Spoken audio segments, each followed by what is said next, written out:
Ang ugat at pinuno ng pagnanakaw sa ating bayan ay walang iba kundi si President Marcos. At hindi gagalaw si Speaker Romualdez o si Saldico na walang pahintulot kay PBBM. Dahil bakit siya tumanggap ng mali-malitang pera?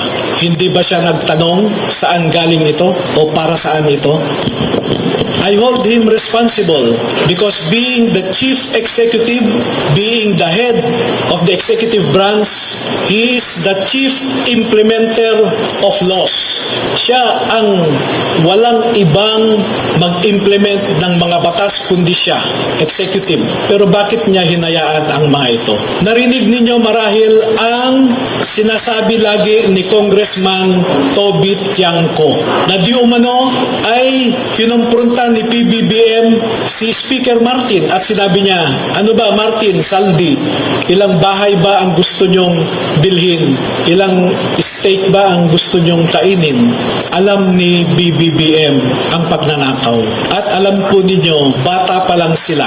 Takot si Martin Romualdez kay BBM. Pati nga si Jack Enrile, nabalitaan ko, takot kay BBM. Sa tingin nyo ba kikilos si sino man dyan na hindi alam o hindi inutos ni PBBM?